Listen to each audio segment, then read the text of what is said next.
How can you attract something if you let go of it? It sounds like a contradiction, right?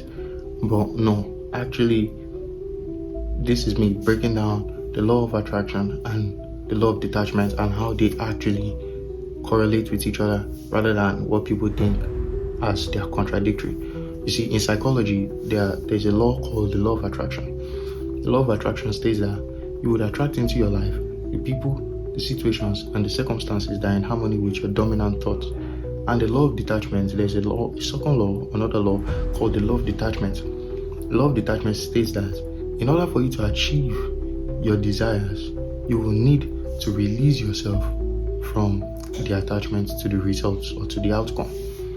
Now, the law of attraction is saying you need to keep your mind on it. The law of detachment is saying you need to let go of it, which is correct. Well, actually, the two, they are both correct. You see, in the law of detachment, I'll give you a scenario. For example, if a farmer plants a seed, let's say corn, for example, the farmer doesn't constantly go back to dig up the seed and check on, is my corn growing?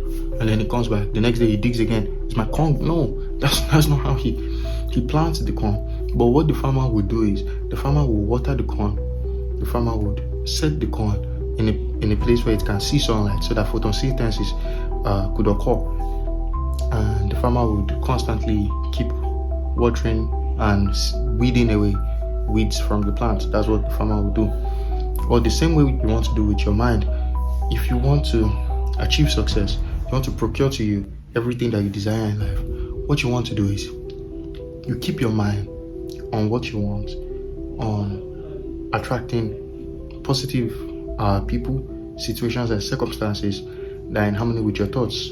But you don't get too attached psychologically to the results. In other words, you don't obsess over the results. Yeah, that's the word.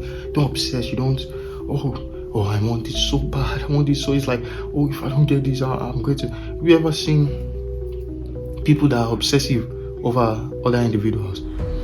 Always be like, oh, this guy is so fine, or this female is so fine. You ever realize that they never end up with such people? It's because they are obsessing over it. They don't detach. And you notice that people that are nonchalant and don't really care, don't give a they're just chill. You know, most times they will attract the kind of people that they want. They will attract the kind of people that are also in harmony with, you know, the kind of nature that they are. So it's the same thing. If you want to attract success is very timid. I would say it's very timid. He doesn't like people that are overly obsessive over it, but he likes people that are consistent with him. It's the same thing. Like attracts like.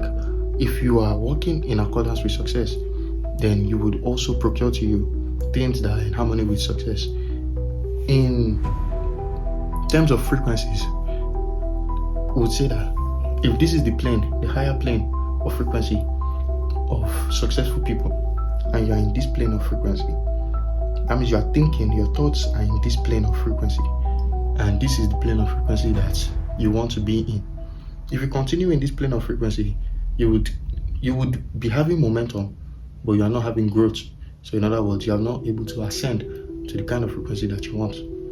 What you want to do is you want to start thinking in the same plane of these people, so that when you start to move, you are in alignment with people that are in this kind of frequency. Do you understand? So the law of detachment states you detach from the results, you attach to things that are like the routines or to things that would procure to you what your desires. You don't obsess over your desires. You don't greedily covet it all day. In the Bible, it says that there's one that greedily covets all day and it tends to poverty. You don't greedily covet all day, but you keep your mind on what you want. You attract what you want by keeping your mind on what you want, but not obsession.